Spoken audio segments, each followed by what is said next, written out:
नमस्कार, हमारे YouTube channel चर्चा में आप सभी दर्शकों का स्वागत है। लोकसभा चुनाव के परिणाम आ चुके हैं और एनडीए की सरकार बनने वाली है। इस परिणाम को लेकर सभी लोग अपनी अपनी तरह से बातचीत कर रहे हैं। क्या हुआ जो एनडीए थोड़ी सी पीछे रह गई? क्या हुआ जो इंडिया को इतनी बढ़त मिल गई? ऐसे कौन से कारण हैं? हम लोग भी आज इस पर चर्चा करेंगे। हमारे साथ वरिष्ठ पत्रकार खालिद रशीद जी मौजूद हैं। इनके साथ हम लोग एक बातचीत शुरू करेंगे। बहुत शुक्रिया इस आमंत्रण के लिए, इतनी ख़ास चर्चा में आपने शामिल किया और तमाम तरह की शुभकामनाएं आपको। एक अच्छा प्रयास है। देखिए सुनीता जी, इस चुनाव के जो नतीजे हैं वो सीधे सीधे एक बात तो कहते हैं। पहला संकेत जो मुझे मिला इन नतीजों को देखकर वो ये कहता है कि सबके हिस्से में थोड़ी थोड़ी खुशी आई है और थोड़े थोड़े गम भी हैं। एनडीए खेमे में खुशी इस बात की है कि उन्हें तीसरा मौका मिल रहा है सरकार बनाने का, और दुख इस बात का है कि ताकत उनकी पहले से बहुत कम हो गई है। खासकर बीजेपी की अगर हम लोग बात करें कि अपने 2 टर्म में जिस तरह के 282 और फिर 303 वहाँ से घटकर एक ऐसी संख्या पे आ जाना जो बहुमत का आंकड़ा भी नहीं है, बहुमत से बहुत पीछे रह जाना, तो ताकत तो कम हुई है। ये उनका जो दुख का पहलू है वो यही है कि ताकत उनकी कम हो गई है। इंडिया की अगर हम लोग बात करें तो इन्होंने कमबैक किया है। खासकर कांग्रेस ने अब डबल अपना छलांग लगाई है। जो उनकी एक ऐसी स्थिति कांग्रेस पहुंच गई थी जब वो हाशिए पे समझा जा रहा था, उसने कमबैक किया है। लेकिन जो उनका सपना था कि हम नरेंद्र मोदी, बीजेपी, एनडीए को सत्ता से बाहर कर देंगे, उसमें वो नाकामयाब रहे हैं। तो वो दुख का पार्ट वहाँ भी है। हालांकि उन्होंने ताकत जो कम करनी थी एनडीए की, वो ताकत तो कम कर दी है, बीजेपी की ताकत कम कर दी है। अन्य दलों को भी अगर हम लोग देखें तो उनके साथ भी ऐसा ही है। बिहार में अगर आप देखें तो आरजेडी का खाता खुल गया है। जीतन राम मांझी जो हैं वो पहली बार संसद जा रहे हैं, पहुँचे हैं। इसके अलावा सभी दलों को आप लोग देखें, कांग्रेस ने अपनी जो बिहार में संख्या है वो बढ़ाई है। जदयू ने बुरे हालात में भी अच्छा प्रदर्शन किया है। तो सारी चीज़ें हैं। खालिद जी, वही मैं कह रही हूँ जी। आपको लगता है कि उसकी जीत है, इंडिया की जीत है, या एनडीए को भी सत्ता में रहने का मौका मिला है? हमको लगता है कि ये चुनाव दोनों के लिए एक बहुत बड़ी चेतावनी है। चेतावनी इसलिए है कि शायद ये चुनाव ये संदेश दे रहे हैं कि एनडीए को अब संभलने की ज़रूरत है, विशेष रूप से भारतीय जनता पार्टी को। हमको ऐसा लगता है कि कुछ चीज़ें, कुछ कमियां ऐसी रह गई जिसके कारण वो जनता की नब्ज़ टटोलने में विफल रहे। और इसके पीछे हमको ऐसा लगता है कि थोड़ा प्रत्याशियों का चयन और दूसरा कि अति आत्मविश्वास, सही मुद्दों का चयन नहीं कर पाए, जो कि स्ट्रेंथ रहा है। प्रधानमंत्री नरेंद्र मोदी का ये स्ट्रेंथ रहा है, सही मुद्दों का चयन, सटीक जगह पर प्रहार करना। लेकिन इस बार वो कमज़ोर दिखे इस मामले में। तो ये बात सही है, लेकिन ये मेरे ख्याल से इंडिया के लिए भी बहुत खुशी की बात नहीं है। इतना गठबंधन, इतने लोगों को साथ लाने के बावजूद वो एक कॉमन मिनिमम प्रोग्राम तक नहीं पहुंच पाए। उन लोगों ने अपना कोई भी एक नेता वो नहीं चुन पाए, गठबंधन का संयोजक नहीं बना पाए, और उसके बाद चुनाव भी लड़े, थोड़ा बिखरे हुए लड़े। हाँ, ये ज़रूर था कि एक अच्छाई रही कि वो चुनाव के दौरान कुछ ऐसे मुद्दे वो पकड़ने में कामयाब रहे जो जनता की नब्ज़ को टटोल सके। जी बिल्कुल, यही मैं कह रहा था सुनीता जी कि अगर उनसे ये गलतियां नहीं होती जिसकी तरफ आप इशारा कर रही हैं, जिसकी चर्चा कर रही हैं, अगर वो गलतियां नहीं होती तो एनडीए के लिए इस वक्त जो है वाह की सिचुएशन होती, विन विन की सिचुएशन होती। वो इस स्थिति में नहीं होती कि हम ये चर्चा करते हैं कि हाँ एनडीए कमज़ोर हुआ है, बीजेपी कमज़ोर हुई है, उनकी जो कार्यशैली है, जो आक्रामक कार्यशैली है, उसमें कमी आएगी, उसमें कमी होनी चाहिए भी। तो हम ये चर्चा नहीं करते। इन्होंने रणनीतिक तौर पे कुछ गलतियां तो की। अब अगर नीतीश कुमार जो INDIA गठबंधन के सब कुछ थे, इन्होंने ही इस कंसेप्ट को एक तरह से इनिशिएट किया था, सब लोगों को साथ लाने की कोशिश की थी, वो चले गए एनडीए के साथ, नरेंद्र मोदी के साथ। तो वहीं पे ये स्पष्ट हो गया था कि इनकी रणनीतिक कमियां हैं, लेकिन इन्होंने अपने आप को बहुत अच्छे ढंग से संभाला। ये आप मानना होगा आपको कि इन्होंने अपने आप को बहुत अच्छे संभाला कि जो संयोजक है नीतीश कुमार, जो संयोजक है वो फील्ड में उतरने से पहले ही, यानी कप्तान उतरने से पहले ही अपना पाला बदल लेता है, टीम बदल लेता है। और 28 जनवरी को वो घटना हो जाती है जिसके बाद नीतीश कुमार के लिए एक पर्टिकुलर शब्द इस्तेमाल किया जाने लगा जो हम लोग आमतौर पे बोलते नहीं हैं, कि वो कभी भी इधर से पाला उधर बदल लेते हैं। तो ये छवि उनकी उभरी उसके बाद। लेकिन इस चुनाव में उनको जो कामयाबी मिली, ये भी चर्चा का विषय होना चाहिए कि उन्हें क्यों कामयाबी मिली। हम इस पे ज़रूर चर्चा करेंगे। लेकिन आप जो कह रही थी, तो मुद्दों की बात असली हो जाती है कि आखिर कौन से मुद्दे रहे जिसको लोगों ने पसंद किया, कहाँ पे कमी रह गई, किस मुद्दे को लोगों ने लिया। अगर वोट प्रतिशत में फ़र्क आ रहा है इंडिया के और एनडीए के प्रतिशत में, जो लगातार ऊपर जाता हुआ ग्राफ था एनडीए का, बीजेपी का, और इस बार उम्मीद ये की जा रही थी कि 400 पार, आक्रामक प्रचार उस क्यों फेल कर गया। ये तो कहीं ना कहीं आप मानेंगे ना कि ये जो प्रचार का अंदाज था। बात से हम सहमत हैं खालिद जी कि कहीं ना कहीं ये लोग चूक गए हैं। लेकिन हमारा अपना ये भी कहना है कि जो बहुमत तक इंडिया गठबंधन नहीं पहुंच पाया, उसके पीछे भी बहुत संशय और बहुत सारे भ्रम की स्थिति है। मसलन बहुत सारे लोग ये सोचते हैं कि यदि इंडिया गठबंधन की सरकार बन गई तो प्रधानमंत्री कौन बनेगा, ये कोई फेस सामने नहीं ला सकते। कांग्रेस अभी इतनी मजबूत स्थिति में नहीं है कि अपने दम पर सरकार बना सके। यदि अपने दम पर सरकार नहीं बना पा रही है तो फिर क्या वो भी ब्लैकमेलिंग का शिकार होती रहेगी, जैसा कि अभी एनडीए के लिए भी कहा जा रहा है। नहीं, ये तमाम सवाल जो है प्रचार के दौरान उठे हैं।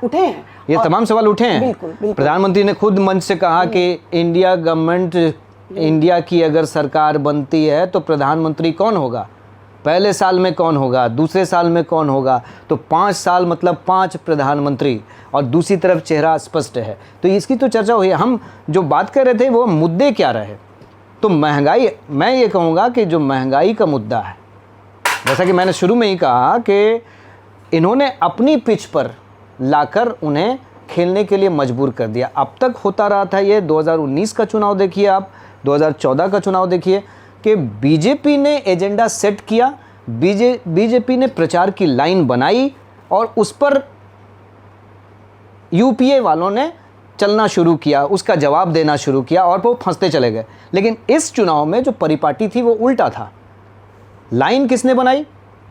इंडिया ने बनाई, इंडी गठबंधन के नेताओं ने बनाई कि आप कुछ भी बात कीजिए, आप तमाम मुद्दों से भटकने की, जो असली मुद्दे उनसे भटकने का प्रयास कीजिए, लेकिन हम चर्चा करेंगे नौकरी की, हम चर्चा करेंगे बेरोज़गारी की, हम चर्चा करेंगे जो समरसता की, सद्भाव की, आपसी भाईचारे की, मोहब्बत की दुकान चलाने की भी बातें हुई यहाँ पे। इस बात से आपकी हम पूरी तरह सहमत नहीं हैं जी। हमको ऐसा लगता है कि जो इस चुनाव में जो मुद्दे थे, महंगाई एक बहुत बड़ा मुद्दा नहीं था इस चुनाव का। बात ये लोग किए हैं महंगाई की, लेकिन महंगाई एक बहुत बड़ा मुद्दा नहीं था। इस चुनाव में जो सबसे ज़्यादा बड़ा मुद्दा बना है वो जातीय समीकरण बने हैं और संविधान की बात को लेकर बना है। जो आरक्षण खत्म करने का जो डर दिखाया गया, उस डर ने कुछ जातियों को, कुछ कम्युनिटी को उधर किया, 2-3% का वोट शिफ्ट कर दिया, जो कि ये है। बेरोजगारी इस देश में एक मुद्दा है, हम मानते हैं। हम ये नहीं मानते कि मोदी सरकार की देन है। वैश्विक परिवेश जो है, रूस यूक्रेन युद्ध और कोरोना काल के बाद पूरे विश्व में रोजगार की हालत खराब है। उसके लिए हम मोदी सरकार को दोषी नहीं देते हैं। महंगाई का जहाँ तक सवाल है, पिछले आप यूपीए सरकार को देख लीजिए तो 2004 से लेके 14 तक, 2005 से लेके जो इनकी सरकार रही है, आप आंकड़ा देख लीजिए, हमेशा महंगाई दर डबल डिजिट में रही है। और इनकी जो सबसे ज़्यादा गई है वो भी 7-8 से अधिक नहीं गई है। तो महंगाई काफ़ी हद तक ये लोग नियंत्रण में रखे हैं। और बेरोजगारी है, हम मानते हैं कि एक मुद्दा है। और युवा तो नहीं जानता है ना कि रूस यूक्रेन युद्ध हो रहा है, कि पूरा वैश्विक परिस्थितियां खराब हैं। उसको तो भाई रोजगार चाहिए। वो इस चीज़ से प्रभावित हुआ है, इन मुद्दों से प्रभावित हुआ है। इंडिया गठबंधन ये चालाकी इस बार दिखाने में कामयाब रहा है कि वो मोदी के खिलाफ अटैक नहीं किया, उसने व्यक्तिगत प्रहार नहीं किया, क्योंकि मोदी की स्वीकार्यता अभी भी समाज में है। अभी भी लोग जो है मोदी के खिलाफ सुनना पसंद नहीं करते हैं, एक मेहनती कर्मठ नेता के रूप में उनको देखते हैं और उनको ऐसा लगता है कि प्रधानमंत्री के रूप में अभी भी वो एक उनके पैरेलल कोई एक है नहीं जिसको हम ये कह सकें। मैं बिना लाग लपेट के बोलने वाला इंसान हूँ और सहमति की जहाँ गुंजाइश होती है वहाँ सहमति भी दिखाता हूँ। तो मैं इस बात से आपसे बिल्कुल सहमत हूँ कि नरेंद्र मोदी चेहरा तो हैं, बीजेपी में जो चेहरा है, एनडीए का जो चेहरा है वो नरेंद्र मोदी ही हैं। अगर एनडीए 292 के आसपास पहुंचा है, बहुमत लाने में कामयाब रहा है, तो इसका श्रेय नरेंद्र मोदी को ही जाता है। लेकिन अगर भाजपा की पकड़ ढीली हुई है, बीजेपी की पकड़ ढीली हुई है, बीजेपी कमज़ोर हुई है, अपने पहले के 303 के आंकड़े से घसक कर वो 240 के आसपास आ गई है, तो कहीं ना कहीं नरेंद्र मोदी को इसकी जिम्मेदारी तो लेनी होगी। कार्यशैली जो रही है, बीजेपी की जो कार्यशैली रही है, एक छवि जो उभर कर सामने आई कि 2 लोग ही सारे फैसले करते हैं। सारे लोगों को ये लगता है कि 2 लोग ही सारे फैसले करते हैं, एक नरेंद्र मोदी, एक अमित शाह। कैबिनेट है ज़रूर, लेकिन कैबिनेट से विचार विमर्श नहीं होता है। तो चेहरा तो वो हैं और जो इतनी सीटें आई हैं उसका क्रेडिट उनको मिलना चाहिए, बिल्कुल सहमत हैं हम हमसे। लेकिन आपको भी कम से कम इसमें सहमति दिखानी होगी कि हाँ, इस चुनाव में जो असफलता है उसका भी डिस्क्रेडिट नरेंद्र मोदी को मिलना चाहिए। अगर आप क्रेडिट लेते हैं, डिस्क्रेडिट भी आपको लेना चाहिए। बिल्कुल बिल्कुल, मैं सहमत हूँ खालिद जी। और मेरा अपना मानना है, जो मैं बीजेपी की कमजोरियों को देख रही हूँ, मुझे लगता है कि 3 बड़ी कमजोरियां रही हैं इस चुनाव में उनकी। पहली कमजोरी ये रही है कि प्रत्याशियों के चयन में ये लोग बहुत ढीले ढाले रहे हैं। इनको लगता था मोदी के नाम पर चुनाव जीत जाएंगे। यूपी में मुझे पता है कि बहुत सारे प्रत्याशियों के खिलाफ जनता थी, लेकिन इन्होंने उनको टिकट दिया और कई जगह पर ऐसा हुआ ना। आपने तो इंटरनल सर्वे कराया था। हाँ, सर्वे कराया था और सर्वे में आपने बहुत सारे चेहरे बदले भी। सर्वे कराया था और सर्वे में बहुत सारे लोगों के खिलाफ आने के बावजूद उन्होंने ट्रस्ट किया और उनको टिकट दिया। सेकंड क्या था कि देखिए, हमारे देश की जनता, मेरा अपना जो पत्रकारिता का अनुभव रहा है वो ये कहता है कि जनता जो है ना, हमेशा सपनों पर वोट देती है। आपने क्या किया उससे ज्यादा महत्वपूर्ण होता है कि आगे आप क्या करेंगे, सपना के साथ दिखाते हैं। सपना दिखाने में ये इंडिया से कमजोर रह गए। INDIA ने ज्यादा बड़ा सपना दिखाया। ये जैसे हर बार, जैसे फर्स्ट टर्म में ये आए थे तो बुलेट ट्रेन, स्मार्ट सिटीज या बड़ी बड़ी चीजें इन्होंने बताई थी जो लोगों को अपील कर रही थी। इस बार इनके घोषणा पत्र में उतनी अपीलिंग बातें नहीं थी जो बहुत जल्दी कैच कर सके लोगों को। और इन्होंने जो किया, हम मानते हैं बीजेपी सरकार आतंकवाद पर, बाहरी और आंतरिक सुरक्षा पर इसने बहुत अच्छा काम किया है, कूटनीतिक तौर पर वैश्विक रूप में बहुत अच्छा काम किया है, इंफ्रास्ट्रक्चर पर इनका बहुत अच्छा काम है जो वर्क है। इसके अलावा जन कल्याणकारी योजनाएं, जो लाभार्थी योजना है उसमें ट्रांसपेरेंट वितरण हो रहा है। पहले जो लोग चुरा लेते थे, बिचौलिए थे, खा जाते थे, पैसा अब लोगों तक पहुंच रहा है। बहुत सारे अपने अच्छे काम, लेकिन उसको ये नहीं दिखा पाए लोगों को और लोग कंसीडर नहीं कर पाए। तो आप मानती हैं ना कि स्ट्रेटेजिकली कहीं ना कहीं कमी है। बिल्कुल बिल्कुल। और ये स्ट्रेटेजिकली अगर कमी है तो नेतृत्व को ही ये जिम्मेदारी लेनी होगी ना। आप ये नहीं कह सकते ना कि कार्यकर्ताओं ने गलती कर दी। नहीं, आप ये नहीं कह सकते कि बाकी लोगों ने कमी कर दी, मैं तो ठीक हूँ, मैं उसी जगह पे हूँ जहाँ मैं था, मैं अपनी मनमानी करूँगा, मैं अपने में सुधार नहीं लाऊंगा। अगर कमी है, प्रॉब्लम है, आपने आइडेंटिफाई कर लिया है, तो कमी का सुधार आपको ही करना है, क्योंकि आप नेतृत्व हैं। नेतृत्व में कमी अगर सामने आती है तो नेतृत्व को ही अपने को सुधारना होगा और यही चुनौती है। अगर आपकी बात हम मान लें कि बहुत सारे सुधारात्मक कार्य हुए, मैं भी मानता हूँ, उजाला योजना, सरकार की इतनी बड़ी योजना कि घर घर तक जो है रोशनी पहुँच गई है। आजकल गाँव में भी आप जाइए तो उजाला आपको मिलता है। स्वच्छता की स्कीम है, जो डायरेक्ट बेनिफिट स्कीम है जिसके तहत जो भ्रष्टाचार पे अंकुश लगा है कि जो लाभार्थियों तक जो धन है, जो योजनाओं का लाभ है वो सीधे उनके अकाउंट तक पहुंच रहा है। तो आपने चुनाव में इस पे क्यों नहीं कंसंट्रेट किया? क्या आवश्यकता थी आपको मंगलसूत्र की बात करने की? क्या आवश्यकता थी आपको जो ऐसे मुद्दे उठाने की जिससे समाज में डिवाइड पैदा हो? यानी कहीं ना कहीं आप फिर से लौटकर उन्हीं बिंदुओं पर आ जाते हैं। एक तरफ बात करते हैं विकास की, एक तरफ बात करते हैं सुचिता की, एक तरफ बात करते हैं सिद्धांतों की, और लौटकर कहाँ फिर आ जाते हैं? फिर वही आप पाकिस्तान का डर दिखाना शुरू कर देते हैं। मुसलमानों को आरक्षण दे दिया जाएगा दलितों से छीन कर। ये तो दलितों ने समझ लिया कि भाई ऐसा तो संभव है ही नहीं। और आपके जो पार्टनर टीडीपी हैं, जो अभी सरकार के साथ बहुत मजबूती से खड़े होने की बात कर रहे हैं कि नहीं मैं एनडीए के साथ ही हूँ, उन्होंने तो चुनाव प्रचार के दौरान ही कह दिया कि नहीं, हम जो आरक्षण दे रहे हैं एक वर्ग को, मुस्लिम वर्ग में जिसको आरक्षण हम दे रहे हैं वो जारी रहेगा, उसे कोई नहीं ले सकता है।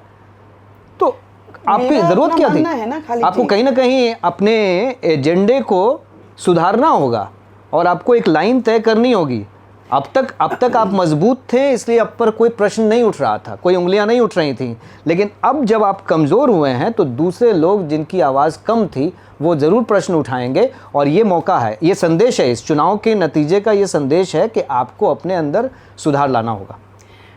आपकी बातों से, कुछ बातों से सहमत होते हुए भी हम एक बात बोलेंगे कि जैसे आरक्षण वाला जो मुद्दा था, तो डेफिनेटली आरक्षण वाला मुद्दा पहले भाजपा ने, एनडीए ने नहीं उठाया था, विपक्ष को एक मुद्दा मिला था। हाँ, भाजपा के एक छोटे नेता ने ये बात कह दी थी कि 400 पार में संविधान बदलने की, एक नहीं कई सांसदों ने ये बात कही है, और सार्वजनिक रूप से कही है, और उसका डर दिखा के आरक्षण का मुद्दा उठाया गया। अयोध्या के सांसद जो चुनाव तीसरी बार में टर्म में हार गए, हैट्रिक लगाने से वंचित हो गए, उन्होंने कहा, उनको सांसद, ये बात हम मानते हैं कि उससे आरक्षण का भय दिखाने का विपक्ष को मौका मिला, और ये अपने सेफ्टी में, अपनी सुरक्षा में फिर ये मुसलमान वाले मुद्दे पर आए।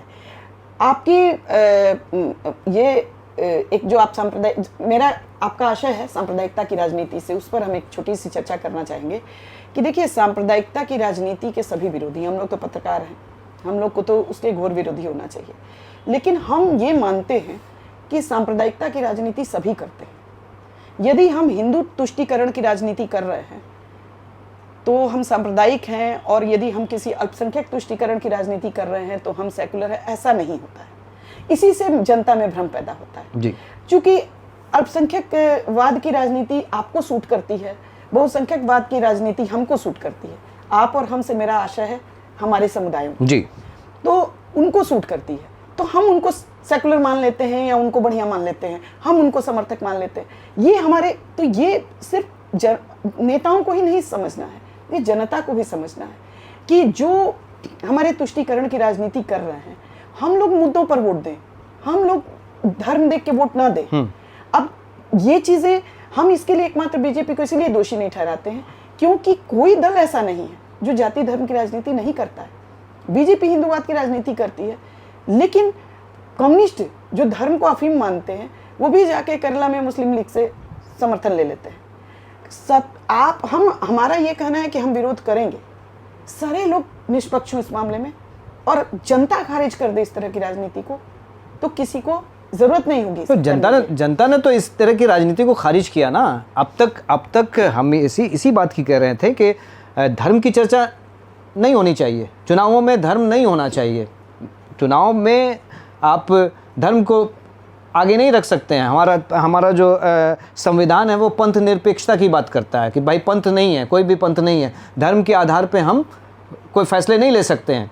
लेकिन अगर ज़रूरतमंद वर्ग को, किसी भी पक्ष का ज़रूरतमंद वर्ग है जिसको उसकी मदद की आवश्यकता है और आरक्षण दिया जा रहा है, उसको ये प्रश्न बनाना, और वो पहले से व्यवस्था है। बिहार में आप देखें कि अनेक्सर 1 अनेक्सर 2 के तहत जो अल्पसंख्यकों को आरक्षण है, अनेक्सर 1 अनेक्सर 2 के तहत पहले से मिल रहा है। ये कोई मुद्दा तो था नहीं। आपने इन मुद्दों को इसलिए उठाया ताकि आप भी तुष्टीकरण कर सकें। तो तुष्टीकरण पे आपका आरोप है कि मुस्लिम तुष्टीकरण गलत है, तो दूसरा तुष्टीकरण भी गलत है, और उसके आधार पे एक पक्ष को आरोप लगाना, एक पक्ष को खड़ा करना ताकि दूसरा पक्ष जो है वो भावनात्मक रूप से आपके साथ जुड़ जाए, ये सही राजनीति नहीं है। नहीं, आपकी बात से मैं सहमत हूँ खालिद जी, लेकिन ये दोनों तरफ से हुआ है ना।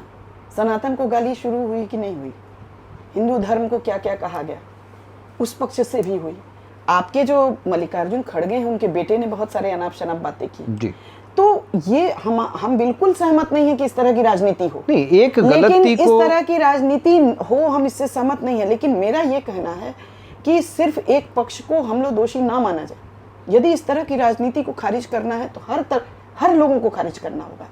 अब रहा सवाल आरक्षण और संविधान की बात, तो चूंकि हमारे संविधान में सोशली डिप्रेस्ड लोगों को आरक्षण देने की बात है, इकोनॉमिकली नहीं जी, जैसे सोशली जो डिप्रेस्ड हैं, तो इस पर ये सवाल जरूर उठते हैं और हम इससे सहमत या असहमत न होते हुए एक जनरल बात तथ्यात्मक रूप से आप ये कह सकती हैं ना, अपने सोशली डिप्राइव्ड लोग जो हैं, सोशली चूंकि जैसे अन्य रिलीजन में ऐसा सामाजिक माना रूप से जाता जो है, पिछड़े लोग हाँ, हैं उनको उनको देने की आरक्षण का व्यवस्था- प्रावधान है, बिल्कुल।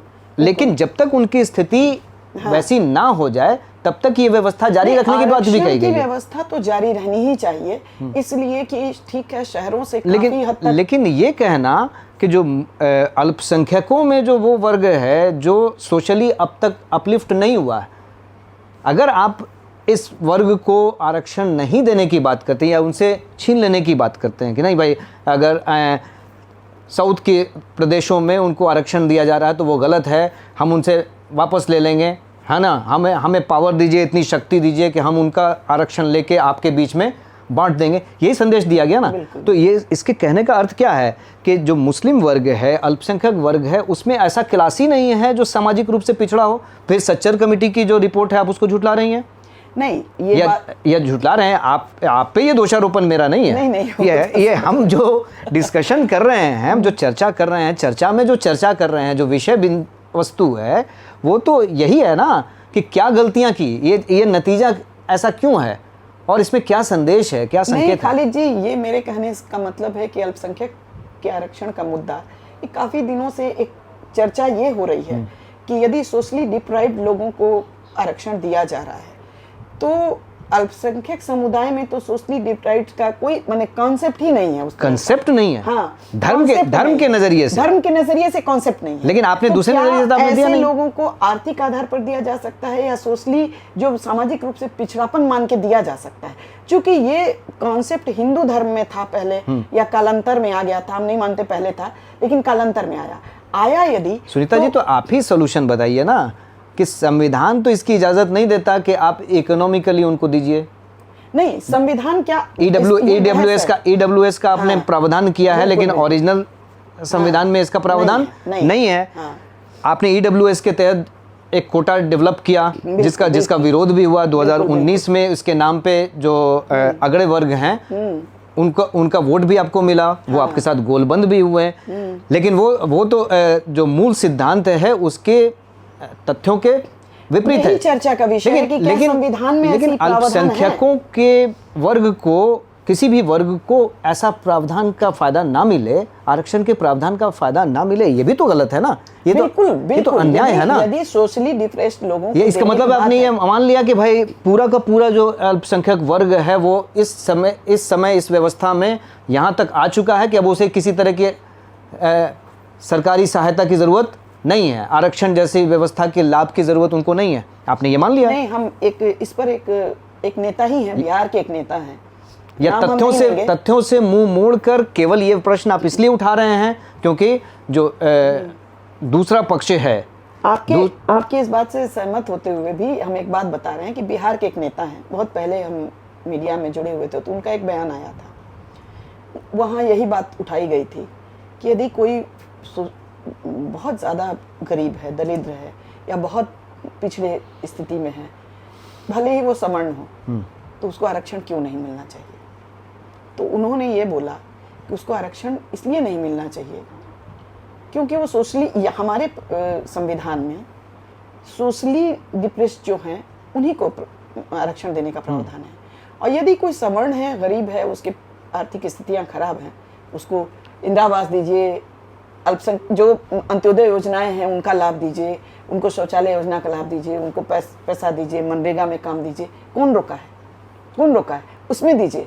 लेकिन आरक्षण सिर्फ जो सोशल मतलब ये है उसका इकोनॉमिकल, हम इस पे बहुत समय नहीं दे सकते हैं क्योंकि जाहिर तौर पे जो इस चर्चा में शामिल हैं, जो लोग इस वक्त हम लोगों को सुन रहे हैं, देख रहे हैं, और वो नहीं चाहते कि हम इसमें इतने विस्तार से जाएं। लेकिन हम लोगों ने ये बहस अगर छेड़ी है तो जाहिर तौर पे चर्चा तो होनी चाहिए। और हम इसके खिलाफ भी नहीं है, मेरा अपना खिलाफ नहीं है, मैं एक संविधान के प्रावधानों पर कि क्या ऐसा है क्या? मैं भी इसीलिए ये प्रश्न बस उठा रहा उस पे हूँ कि चर्चा जो मैं कर रही हूँ। अल्पसंख्यक वर्ग का जो पिछड़ा हुआ हिस्सा है, और ये तो आप मानेंगे कि ये सच्चाई है कि एक बहुत बड़ा हाँ, वर्ग जो है बिल्कुल, अल्पसंख्यकों बिल्कुल, में जो बहुत ज़्यादा, पिछड़ा बहुत हुआ ज़्यादा, है, बिल्कुल, जिन्हें बिल्कुल। मदद की जरूरत है, तो उनको तो धार्मिक आधार पे भी आप नहीं दे सकते हैं और आर्थिक आधार पे भी नहीं दे सकते हैं।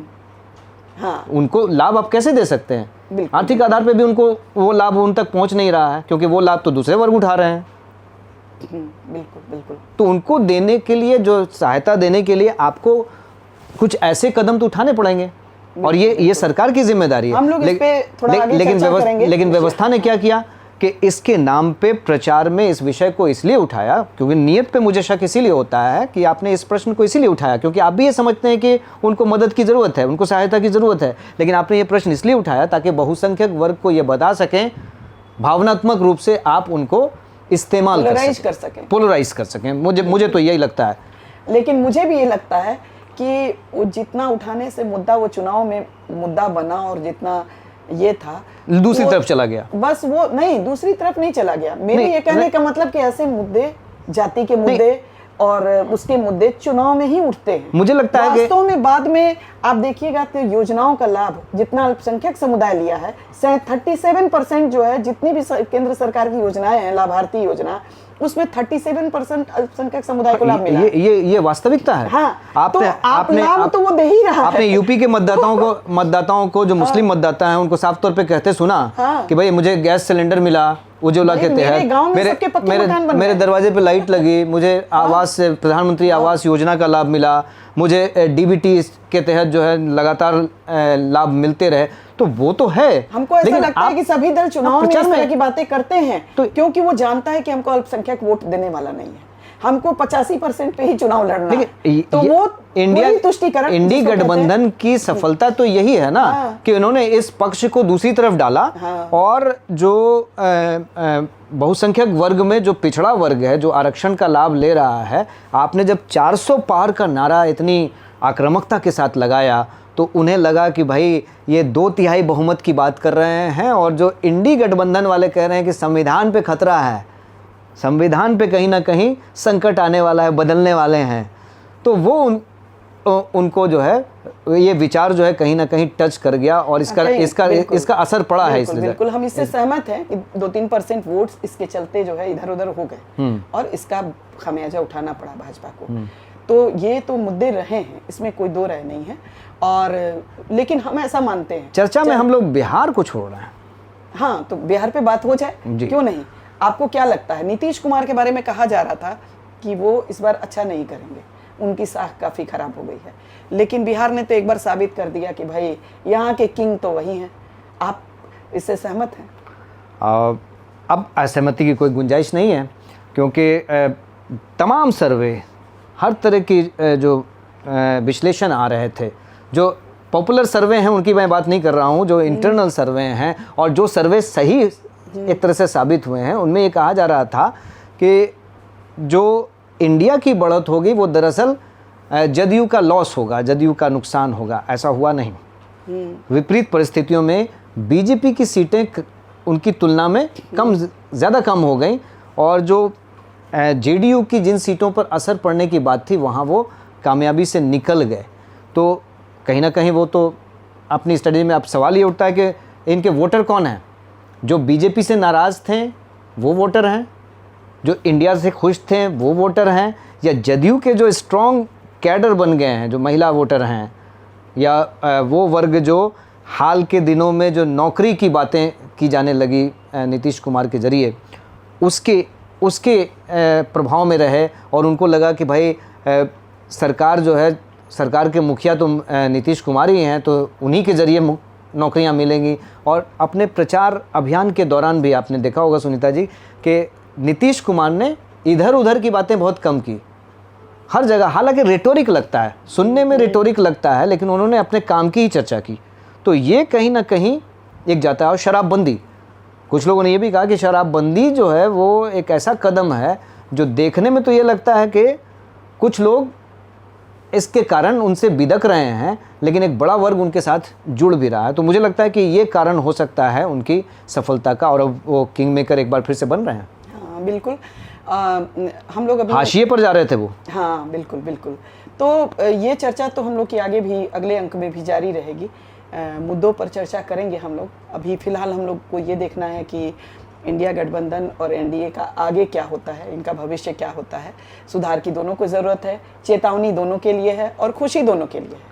तो हम लोग अपनी चर्चा को फिलहाल खालिद जी बिल्कुल यहीं हम विराम देते हैं। बिल्कुल विरोध इतना ही हो कि गुंजाइश रहे कि जब आप साथ मिलें तो फिर अफसोस ना हो, शिकायत ना हो। तो ये राजनीति में भी लागू होती है और इस तरह की चर्चा में भी लागू होती है कि हम एक दूसरे की बातों को काटते हैं, क्रॉस करते हैं, लेकिन इसका अर्थ ये नहीं है कि हम एक दूसरे के विरोधी हैं। बिल्कुल, बल्कि हम मिलकर ये प्रयास करते हैं कि एक ऐसे बिंदु पर पहुँचें जिसमें सबका लाभ हो। तो मुझे लगता है कि चर्चा में इस पर्पस को हम लोग हल करने की कोशिश करेंगे। दर्शकों, हमने एक तटस्थ और निरपेक्ष चर्चा करने की कोशिश की है। हमारा ये प्रयास आपको कैसा लगा, इस पर अपनी प्रतिक्रिया ज़रूर देंगे। और यदि आपको हमारा प्रयास पसंद आया है तो कृपया हमारे चैनल को लाइक और सब्सक्राइब करें। नमस्कार।